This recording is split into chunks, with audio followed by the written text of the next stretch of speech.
When you feel like life has dealt you a hand of unfair cards, instead of folding, you double down and you stuck in the game. You faced battles, you felt broken, but hey, do us a favor, put your hand on your heart. You feel that? You're still here. Welcome to the Resilience Files Unlocked, where survival meets transformation. Welcome to the Resilience Files Unlocked, where survival meets transformation. I'm your host, Carrie Bernans, actress, stunt woman. This space was created for honest conversations about survival, reinvention, healing, and the quiet strength it takes to keep going when life doesn't look like what you imagined. I am so excited for our guest today because his story is truly impactful. Some people are born into stories they know. Others spend a lifetime learning how to write their own. Today's guest was born in the final days of the Vietnam War, arrived in Australia through Operation Babylift, and grew up carrying questions that never had simple answers. What he found instead was a deeper truth. The resilience isn't about knowing where you came from. It's about deciding who you become. Before we get started, as we always do in the Resilience Files fashion, we like to read the essay that our guest has shared today. So without further ado, we will do that. Our guest's name is Barton C. Williams. Hi, I'm Barton C. Williams, a 52-year-old bloke coming to you from Chicago, Illinois. By now, you might be thinking, hang on, he doesn't sound American. Well, we haven't heard him yet. We will hear him. He does have an Australian accent, friends. That's not English either. Is he from New Zealand? Or that other place next door? Too right, far dinkum, sir. I'm Australian.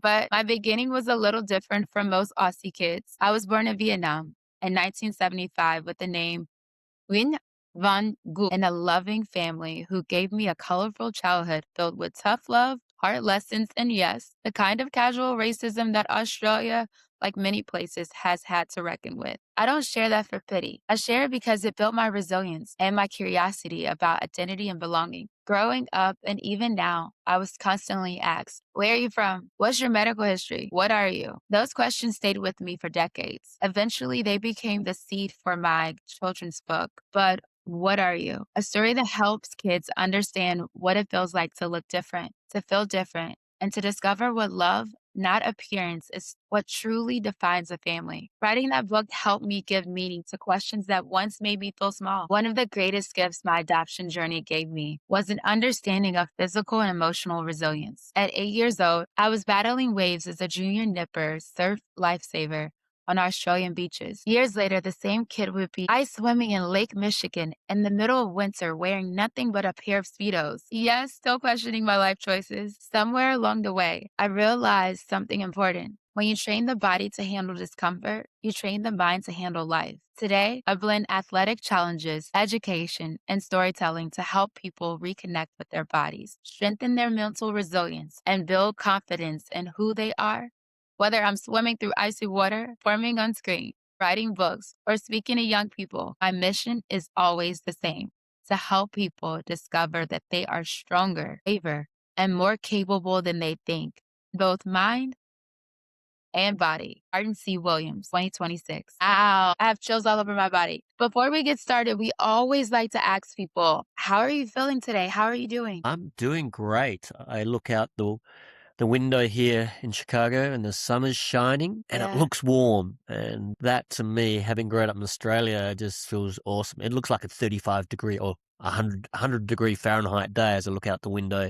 So the sunshine makes me smile. So I'm pretty happy. I'm so happy to hear that. That's beautiful. Before we talk about who you've become, I want to start at the very beginning because so much of resilience seems to be rooted in questions that started before you even had language for them. First question I would like to ask you is, what's the earliest memory you have of realizing your story was different from other kids? Right, great question. I was adopted at the age of so-called 3 years of age. And what's really interesting is as an adult, I'm only learning more about my adoption. The earliest I can remember is I remember my mother who just recently or the last 2 years has passed, who I was super close to. She took this photo of my brother, my adoptive brother, and myself, and I'm holding the adoption papers.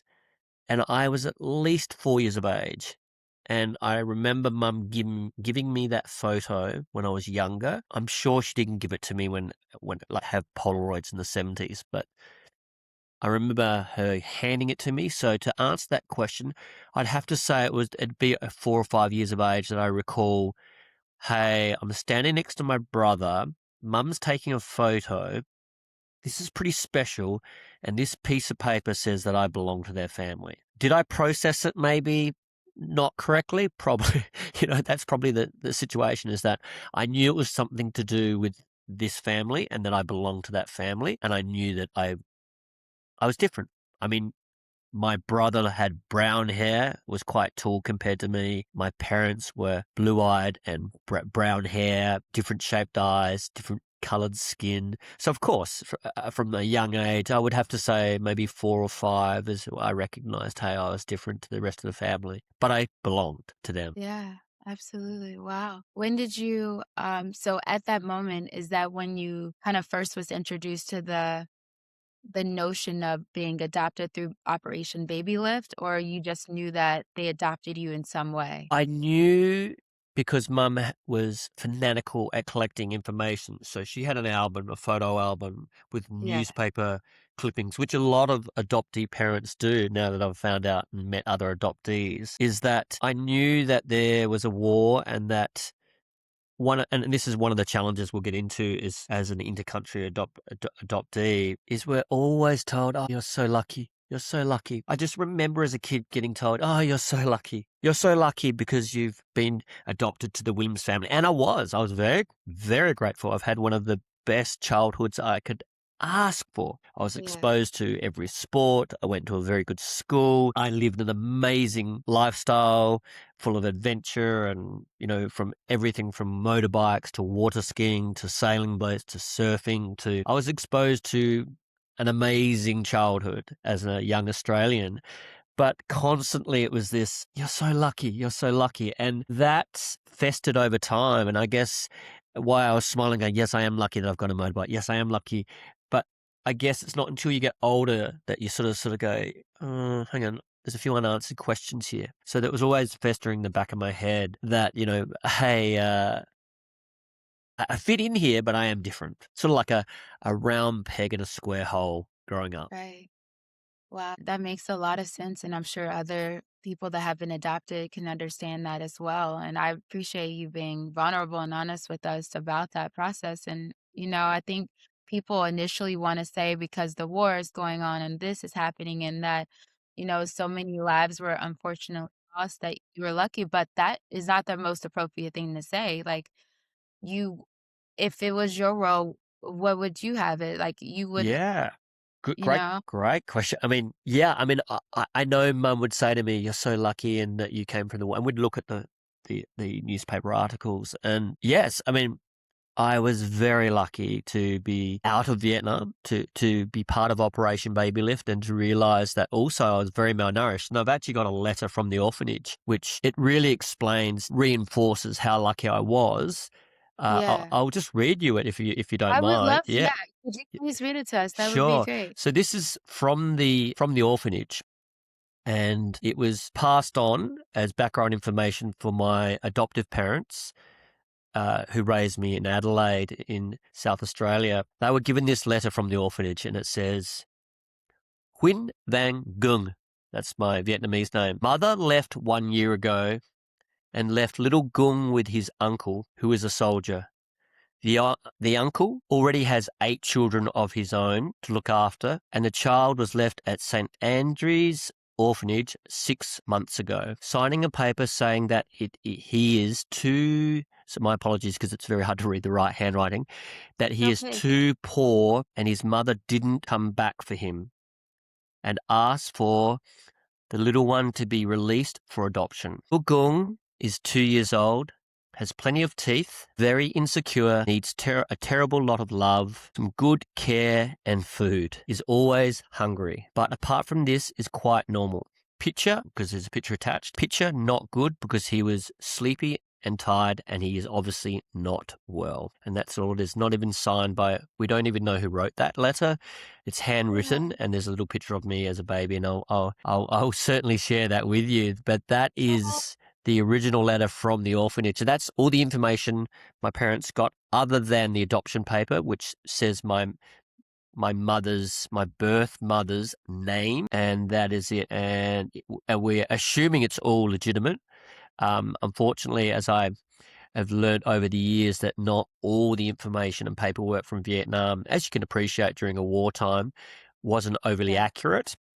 But it says Yes. here that my mother's name was Huy Thuy Tuet. I think that's how you pronounce it. And apologies to the Vietnamese community that hear that and I'm mispronouncing it. But it does say here that Huynh Vang Gung, male, was born on the 30th of March 1973 at Saigon 2.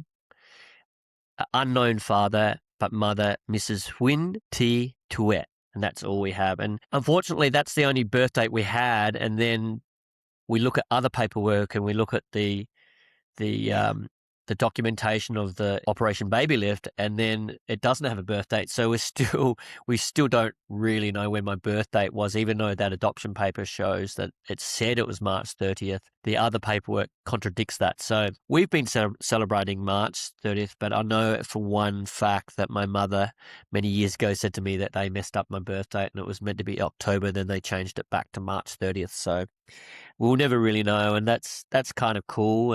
I sort of play on it a little bit. I can either be 6 months either side. So yeah, 6 months. Wow. Oh, Bart, my heart. Wow.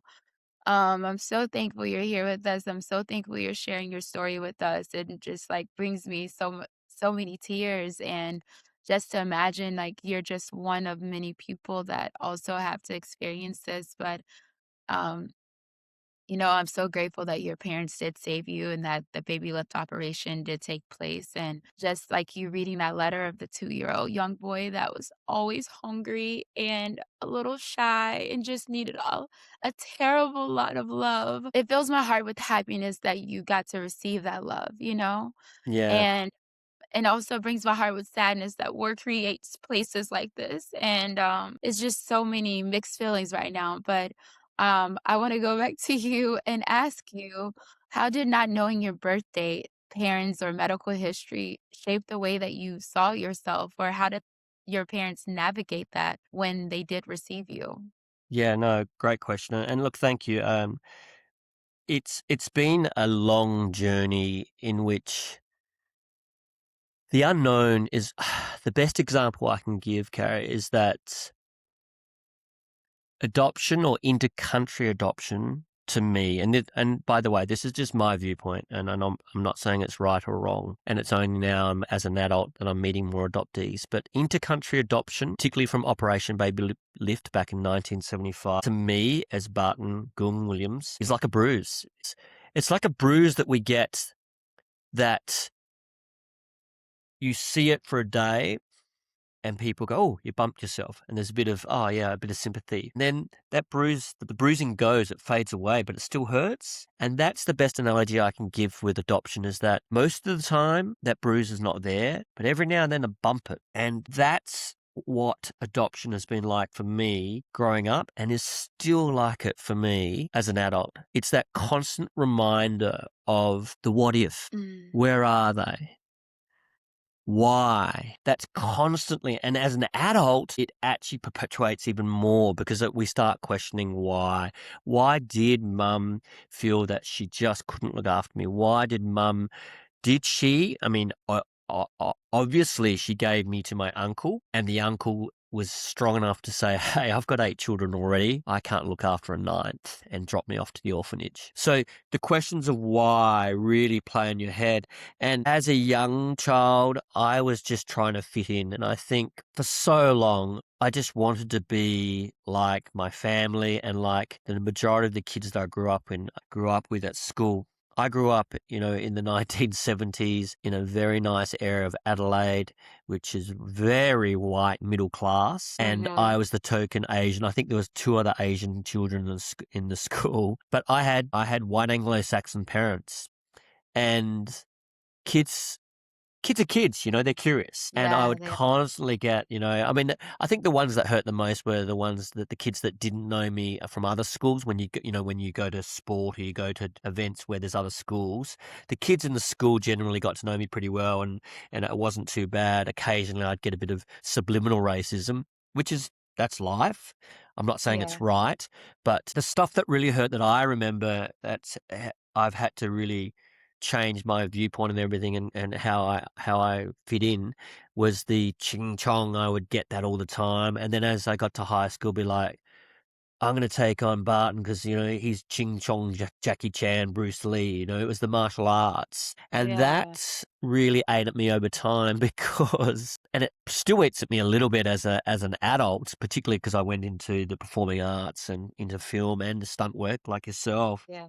Most people associate Asians with martial arts. Mm. And I remember going to mum in my late teens to early 20s and said, Mum, I need to learn martial arts. I'm going to get the shit beat down at me. Sorry, am I allowed to say that? I'm going to get beaten up. She said, all right, well, if you really feel that way. But she was so anti-violence. But I started training, and I got in a few scuffles, but not many, because I wasn't overly good at it, because I was a water baby.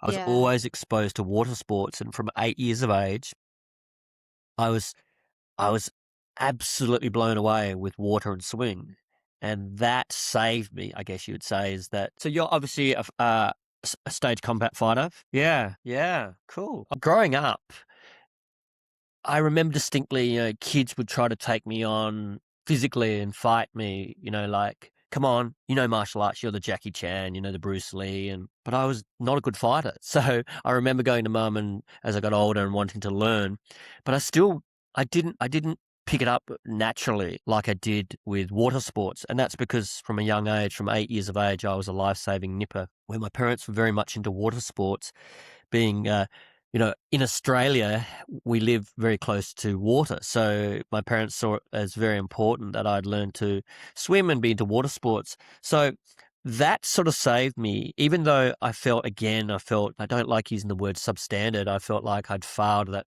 even as an Asian, I can't even do martial arts. And that sat with me for a long time, that I think I was the token Asian at my school. I was definitely a token Asian at my high school that couldn't do martial arts that well, because at high school there were a lot of Asian students and they all did martial arts, and I was the only one that didn't do it. So it was only later in life that I sort of realized that I had some strength, and I used the strength of the challenges in my life to build confidence and sort of become a bit more niche. And it was only in later life as an adult that I realized this is actually a really good thing. And this did help me navigate through some challenging times. And it's constant. It's not a case of it's just at school, or it's just when you go to tuitions, or it's just when you're doing learning. It's all the time. I mean, from employment to walking down the street. We get stereotyped. We live in a world of stereotypes, which is great in some ways. But I just wish people would stop and think before they speak out. And unfortunately, in the Yeah. world of social media, people feel like they can speak out more and more and be a bit more abrupt and offend. And I think it's a time where people need to just chill out a little bit and just sit back and just listen more than they speak. And I guess I've done Oh, that as I've got older, as I've realized that, hey, I'm a water baby. I'm not a martial artist, and yeah. people that want to judge me, and they can. I mean, they Judge yeah. themselves. Tell them to look in the mirror. No, and I completely agree with you. And people have no room for judgment because we all have a million and one whatever. And it doesn't matter. Like, I don't care what race you are. It's so unique. I think the fact that you being Asian is so amazing. Like, how cool is that? I think like Asians are the coolest people in the world. Like, you guys are amazing. Like, and no, I don't look at Asians and see martial arts, but the people that do, then I think to me, that they just see the strength and the Asian Yeah. community has built, but it doesn't mean that every Asian identifies as that or surrounds themselves with that. So, you know what? Middle finger to those people. They need to get a hold of themselves. And, I would say that um, being born Asian is like the most amazing, incredible thing. Like God made you perfectly just the way you are, and you're amazing. So I'm Oh, gonna thank stop you. talking Yeah. about that because we're not even gonna give energy to those people. But I do want to let you know that I completely understand where you come from because also being African American myself and So, Black and all yeah, these things, and Black girl with curly hair, and it comes with all types of stereotypes and yep, preconceived notions yeah, that you can't be this and that, and so, it sounds like to me that at a young age, you were holding two different realities at once. The life you were living and the mystery of where you came from, and then the also, well, technically three different realities, and then the people's perception of who you were when they saw you without you even introducing yourself. And I just want to lean into like how you showed up to the outside world, and especially through your relationships and your sense of belonging and understanding like who you were. You were born, like you said, a water baby. You've been around water all your life, but you come in as a teenager deciding, saying like, I'm going to learn martial arts because you wanted to lean into that. But I also want to say, like, you don't owe anyone anything. You don't have to do that. You are perfectly great just the way you are. And if you love marshmallows and built marshmallow forts, then that's who you are, yeah, absolutely, yeah. But I want to just also say for the listeners that's listening in today, like, I know that we'll get more on that, and maybe you can talk to that person right now. How did you get over trying to prove yourself to people the way that they may have identified you versus to just leaning into who you truly were and you are? Yeah, good question. I think I realized as an adult, and this happened in my early 30s, I realized that I had to do exactly what you just said. Don't even associate wasting energy and time on certain people that behave this way in society. I'll give you an example. The crucial factor was this case where I went to the doctors. Not many people that know me know this story. I was at the doctors in Australia and I was waiting in the waiting room. It was a specialist doctor. It wasn't a GP. It was a specialist. And I was the only one in the waiting room. And I'm sitting there and he walked out with his manila folder, his folder, and walked past me and went, Mr. Williams, Mr. Williams. And he looked left and looked right, looked past me, Mr. Mm-mm. Williams. And by the time I'd realized and got up and he'd turned around and gone. And then I called out, I'm Barton Williams. Yes, Barton Williams. And he turned around and he realized he'd made a misjudgment, and he actually, and full credit to him, he said to me, "Oh, I'm so sorry, I wasn't expecting you to be Mr. Williams." The hell? And I was like, No. "Oh, okay." And I thought for a minute, this can go both ways, And I realized, I thought, no, that was at the time it shocked me, and I let it ride and went through it. But that was a turning point in my life as a young adult that made me realize, you know what, some things just have to go the way they are and let them unfold in their own unique way. And if anything, it empowered me so well that I started writing. And that's ultimately what got me through a lot of these. I don't put it down as trauma, but I come back to that analogy I said about the bruise. It's like I've been bumped again. It was a Mm. bump of reality to get reality to say, hey, you are Barton, but to some people you're going to be viewed differently. And that gave me the strength to start my writing. And, I was already a teacher, and I'd already, I've already committed to the way that I want to pass on knowledge and impart my knowledge onto children. And I sort of realized after these things occurring in my life that I need to write these down, and that's what happened. So I took a fairly negative experience with the doctor and turned it around, spoke to a few close friends, and we giggled about it, but it made me realize the importance of how, and you just said it earlier, Carrie, that we shouldn't even be giving time to these people and just move on and use that energy in a positive way. And I think that's my whole strength, and that's my whole mantra, is that, I like to say to myself that I am powerful, I am effective. I've got it written down here. I am effective, I can influence, and I can help change people in a positive way. And I think Yeah. that's come from the experiences I've had. And I think that's complemented beautifully now physically, because I'm taking on physical challenges as a young kid right through to an adult swimming in Lake Michigan. I've always chosen hard sports. I was heavily involved in barefoot water skiing, which is water Wow. skiing with no skis. And You anyone, yeah, are crazy so, in so the best yeah, way.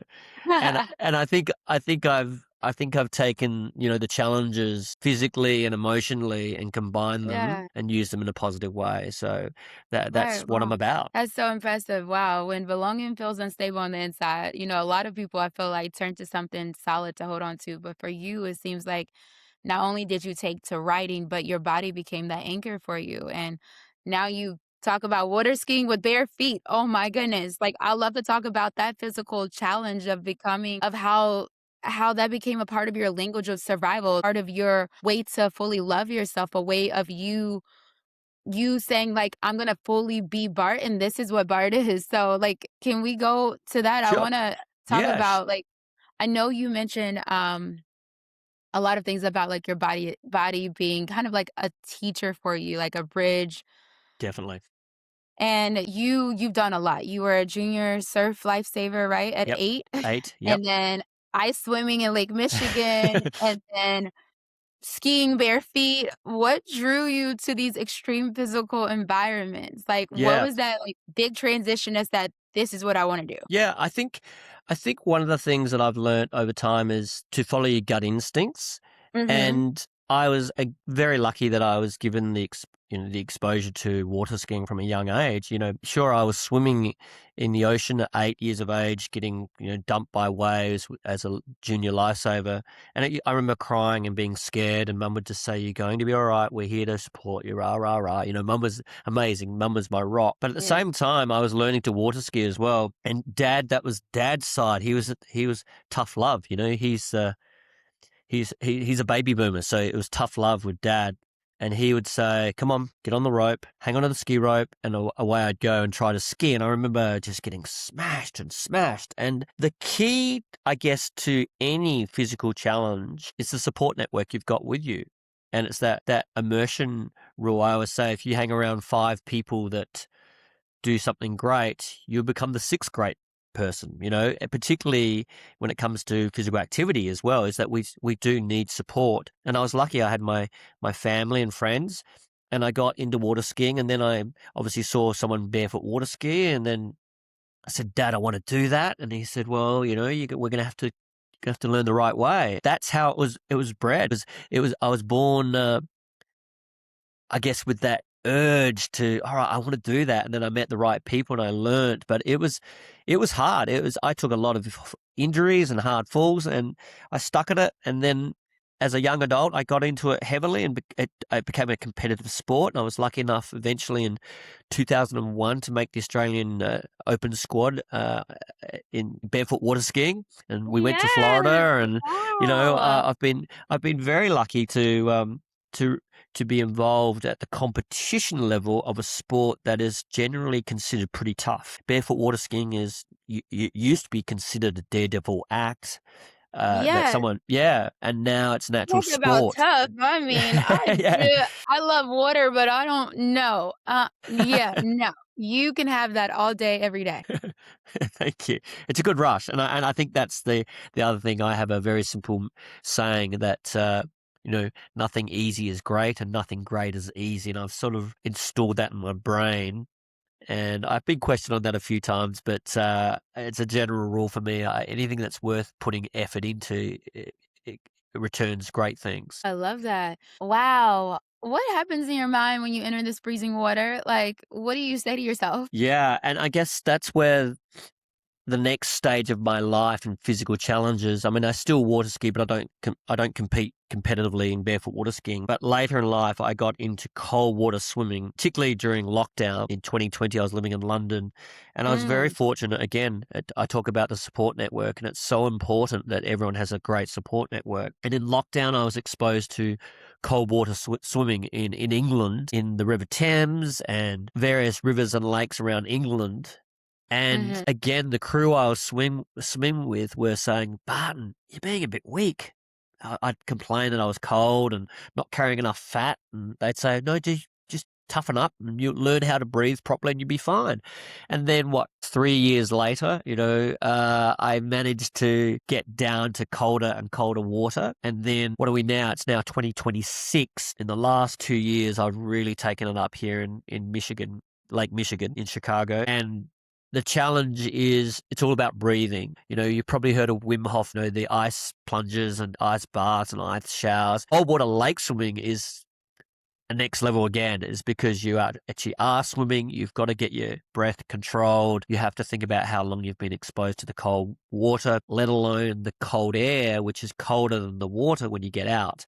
And that's something I really learned here in Chicago, is that your cold water exposure, if you're not careful, you get hypothermia and you die. So it's a lot Yeah. of science, which I love science, and I've spoken to the right people, and so far I haven't had too many injuries, and it's a great rush. I mean, it's a beautiful feeling when you get cold, but then you get warm again, and it gives the body a wonderful, wonderful, energizing feeling. Yeah, wow. How did you discover the connection between training your body and training your mind and doing these level of Yeah, sports? yeah. I think that the key there is breathing. And the more I've spoken, and I've been very lucky to live in England for 5 years, obviously Australia my whole life, and then now 4 years in Chicago. I've met some great athletes along the way and great coaches. And the connection between mind and body is absolutely proportional when you talk about breathing. You have to slow yourself down. You have to count. You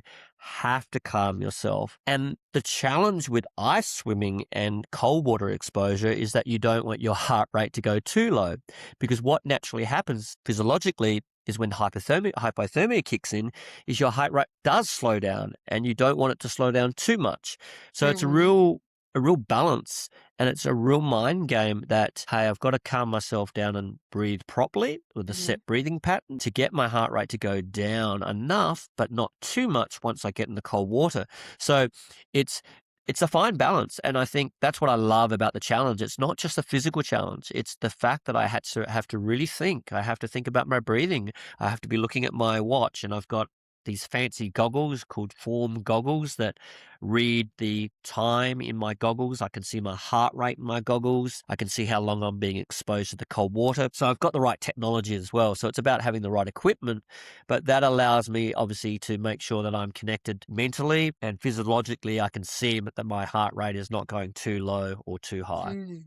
Wow, so we could take a lot from that, even in everyday life, it's about, like, your breathing and slowing your heart rate down, and even when you're getting into cold water or handling discomfort, like, you're training your mind with your breaths and on how to Totally. handle life. Yeah, I mean, you only have to look at the yogis. The yogis have been doing it for years, haven't they? Yeah. So, breathing is vital. But if you don't have the right mindset, you can't control that breathing, and I think that's absolutely crucial. Yeah, I love that. Wow. As you're describing this, it's making me think about like how vital breathing is and how vital making that decision and the important distinction between like your fast breaths and your slow down breaths on how long you can last. And that brings me into the point about resilience. I think like resilience for a lot of us um, can feel really daunting when you're in a really dark situation. You don't know how long you're going to be there. And you're asking yourself, am I going to be suffering for a while or am I going to be living in this unknown for a while or this dual reality for a while? When do kind of I finally choose like going forward is the only option? I want to talk about like what did resilience look like to you in your journey, from adoption to this new life, to defining your own identity for yourself, to choosing to say, I'm not a martial artist, I'm a water boy, and I'm going to succeed at that, and I'm going to lean more into me. What does that look like in your journey? I feel like you've had a very resilient journey. Yeah, I mean, resilience to me, first of all, is a life. It's a lifelong skill to me, and that's no scientific background there at all. For me personally, it's a lifelong skill which enables me to navigate through testing times. And we're Mhm. talking testing times, I think the most common resilience or problems that people have or testing times are loss of loved ones, loss of job, relocation, those kinds of things, illness, health. They are the major ones in modern day life. And I'm generalizing, but that are going to test us. And I Right. think what's happened is, for me, because I've had them a lot of unanswered questions, resilience to me has been ongoing. It hasn't been an isolated case. And the way I see it is that you are constantly having to come up with practical things to help you go on to the next day. And I think Yeah. that's what's been my way of life as far as when I say I'm resilient. It's I certainly I accept the fact that I can say, oh yeah, I am a resilient person, but I like to think more so that I'm a practical person that's just navigating through testing times. Right. When we lose loved ones, that's been really tough. It hurts all the time, and that's a reality that I've accepted, and that we all have to accept, unfortunately. But it's people handle it differently, don't they? So for me, I've gone on from day one from the challenges of not knowing who my biological mother is. I have never met her. I don't know who my biological dad is. And I guess that's an acceptance that's Right. festered over time. And it's just a curiosity. It's when it's not curiosity and it's a tough time, I find that hard. It's like a loss of my mother. Right. That's not curiosity. That actually happened. I lost my mother. I lost I've lost good friends. So that's different. I guess what I'm saying here is that for me, the key to my resilience, so to speak, and I don't like using that word loosely, the key to me navigating through tough times is coming to several things. Number one is my networks, whether Right. they're friends or family, Mm-hmm. my peers, like as work peers or even teachers. I still am in contact with a couple of my teachers from high school. Uh, Aw. Enjoyment and fulfillment. Mm-hmm. For me, I'm lucky enough to have plenty of physical challenges and events in my life that I really enjoy. I love going to theatre. I love going to film. I love exercising. So I get enjoyment and fulfillment. And the other ones, which is massive for me, again, I have no scientific data behind this, is reflection. I've been massive on reflection in my life, and that comes through my writing. And I'm absolutely convinced that has helped me to become more resilient. It's helped me write about things that tough times have happened. It's helped me write about sadness. The example when I said about the doctor, misjudging me and looking for Mr. Williams, I wrote that into a play. So, Oh. writing has been a great source of me dealing with tough times. And I call that, reflection time. Reflection time, for me, reflection time is writing. For some people, it's talking. For me, I find it easier to write about things and reflect than I do talking to people, which sounds a bit weird. No, I love that. It's like, it's amazing you've done so much deep internal work and sitting with that discomfort, questioning our identity, redefining strength, and then writing about it and not deciding to just sit there. And at some point, all of that turned outward, not only into stories, like you said, you made a whole play, which is fascinating about the experience that happened at the doctor's office, which many people need to watch and to understand and to then come back and question their own realities of how they are showing up in the world. What are they saying to others, you know? And I think also you turn that into a service that you're giving to others, you know? Mm. I love how you turn this pain into purpose. And I want to get into your book because you're talking about writing, right? And what inspired you to write, but what are you? Yeah. So, but what are you came from the actual day. I remember the day I actually started writing it because in 1997, I was a teacher in New Zealand, and I still remember the boy's name. And in New Zealand, where I was teaching in South Auckland, there was a big Polynesian boy. He's physically as big as me. I'm not a big guy, but this boy was big. He was grade 5, and he came up to me, and and he's had a strong Samoan accent, and I still remember him. He was a beautiful kid, and he said to me, "Hey, Mr. Williams," because they speak so softly with their Polynesian accents. It's a beautiful accent. And he goes, "Hey, Mr. Williams, but what are you? Are you Aussie or are you Vietnamese?" And then he walked off. And to this day, I was like, wow, this kid's grade 5 and he's hit me with a question on the first day in 1997 at Papatoetoe East Primary School. And he said to me, "But what are you?" And I couldn't answer him for the first 10 seconds. And he walked off, and after he came back after the lesson, another lesson, I said, "Tua, I'm an Australian Vietnamese." And that sort of made me realize that question, "But what are you?" was I think it's beautiful that it took a grade 5 primary school student, elementary student, to ask such a profound question. And Yeah. that allowed me to talk more about it. And I remember talking to the staff about it, and maybe the children there in New Zealand, because there's such a strong Polynesian culture, maybe they are a bit more culturally aware and interested Right. in people's backgrounds. So I started writing a book, and then over time I felt it wasn't good enough, and I handed it to a few people that I respected in writing. And then finally in 2019 it got published in London. and as a children's book, and that gave me the confidence to go, wow, this story is worthy of being told. And it's basically the story of a young boy that gets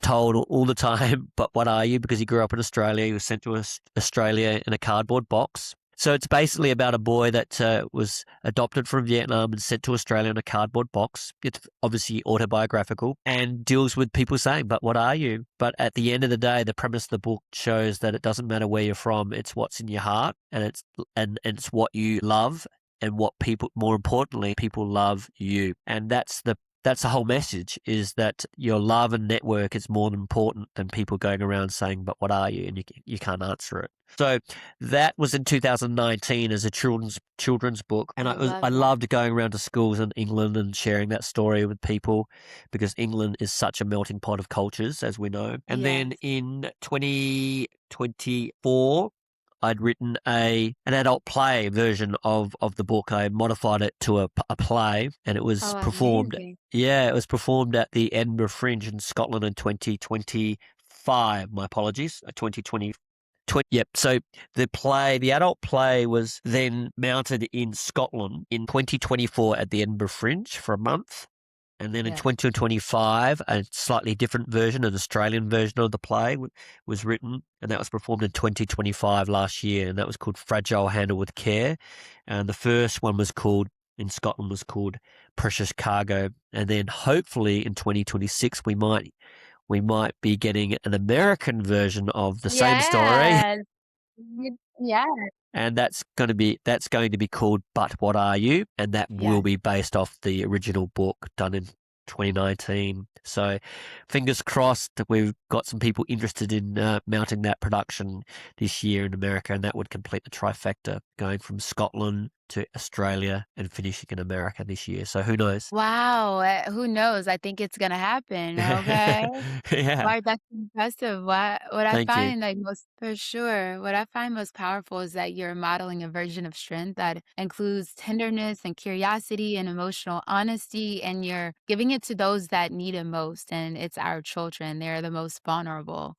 I, you know, it's like what you're doing is still radical in a lot of places, especially for men to like have this level of vulnerability and courage to share their truth. And all sparked from when you were teaching in New Zealand and a 5-year-old Samoan kid comes up to you and say, "What are you?" And I think that is so beautiful. And um, wow, like where did you, because when we lean into this and we talk about masculinity and vulnerability and courage, especially these days, like this is stuff that is like on the culprit that people are discussing. Where did you learn that strength? Like that strength should look like this, or that vulnerability looks like this, and you telling your story? I think I've learned that over the years, being a teacher, predominantly a female-dominated profession in Australia. Not so sure over here in America or in the UK, but definitely in Australia.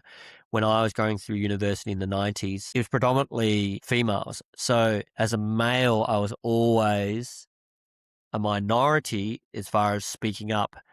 And I definitely had a connection with children, particularly boys that were either very, very hard to control or very distracted, and I sympathize for them. So I think that's what's actually I've connected with, because I feel like them. It's that I totally get it.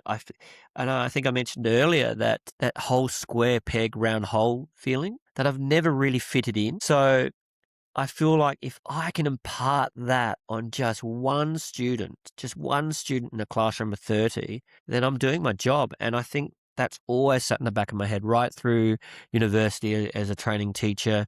Even when I write, if I can just make one audience member resonate with that, then I've done my job. And that's the key, is about resonating with it. And I think that's also been a problem of mine, is that I felt that writing a story or a book about your own life is very narcissistic, and I wasn't keen for that. And it's only in the last 10 years I've realized, why didn't I do this earlier? Because I'd had it all written down.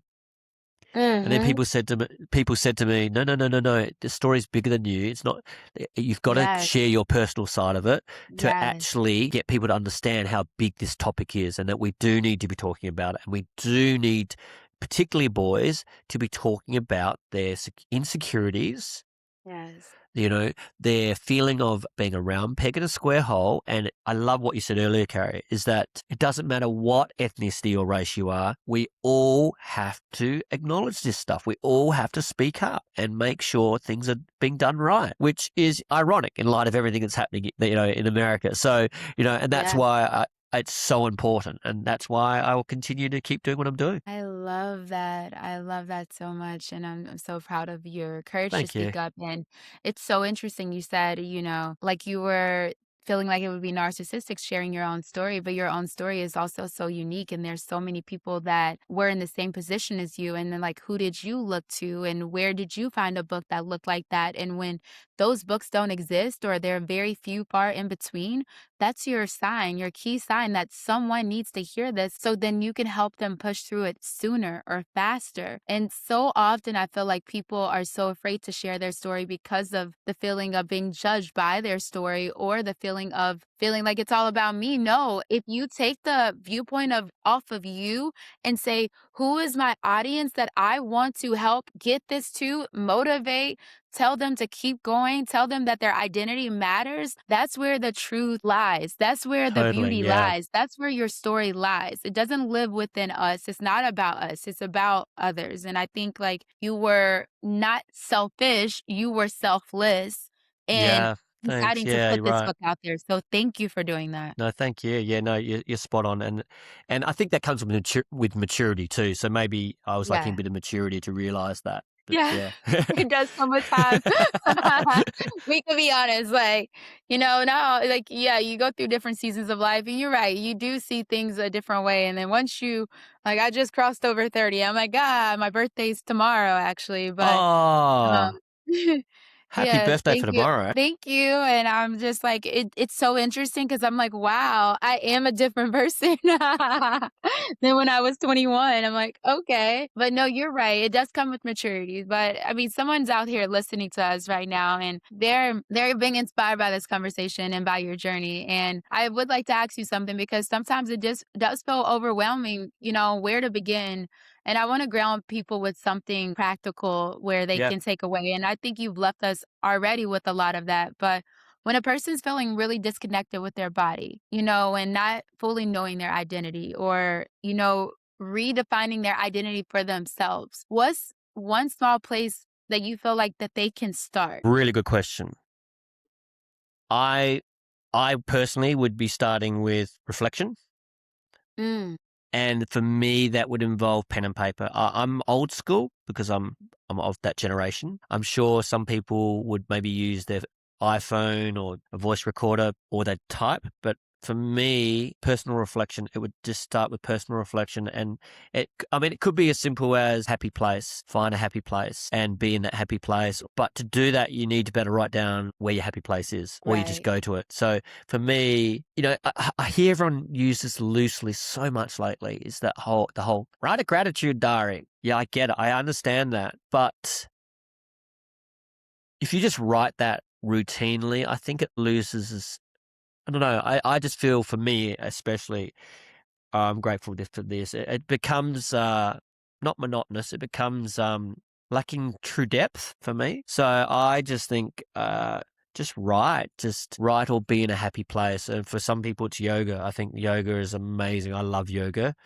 not only for the physiological benefits from a lot of training, but I think it's just so good for breathing and so good for your head to do nothing, just to be out of the zone. So, Yeah. I find where to start. I would say in a happy Yeah. place, and that would be first of all discover where is your happy place because not everyone knows where their happy place is, and if you don't know and you haven't got a support network, then you have to find someone to help you find that happy place because not I everyone has love a support network. Not everyone has a partner or not everyone has a friend, but they may know someone that has a dog. They may know someone that has a cat. They may know someone that has, that will listen to them. So, right. and they might help them define where their happy place is. Yeah. I love that so much. I wanna close this podcast session with bringing this back to you. Not the roles you play or the practices you've done and the advice you've given, but I think that this is all amazing. But the person you are now, and I wanted to know, Bart, like, if you could speak to the baby you once were, what would you tell him? Wow, that's a really good question, Carrie. And I'm getting really, without getting too emotional, I'm getting really strong images. And I'll send you a copy of the documentary. I did a documentary where they filmed me next to a young child, and it's the only other time I've had that same feeling. What would I say? I would say trust your gut instincts and never ever stop loving. And that can be anything. That can be love for a person, love for an activity, love for a belief, love for food, whatever you choose to love. I would say trust your gut instincts and love. I think that's what I would say to him. To baby Gung, I would say just trust Oh. your gut instincts and love. Never stop loving. That's what I would say. So beautiful. Wow. I love this episode so much. This is Thank you. amazing. Thank you. I want to say thank you all so much for listening to the Resilience File podcast today. And thank you so much to our amazing, wonderful, beautiful guest, Bart, that has shared his beautiful story with us. If this story resonates with you, or if you know someone that could just use a virtual hug and to let them know that they are seen, their story is felt, and to just be inspired, please send them this episode.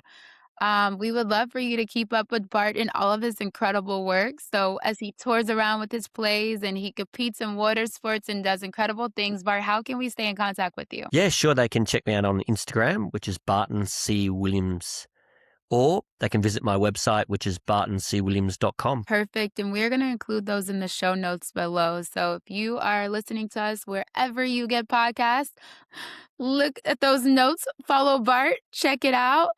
And be kind to yourself today. Know that you are truly loved and that you matter. And stay tuned for the next episode of the Resilience Files Unlocked. This is your girl, Carrie.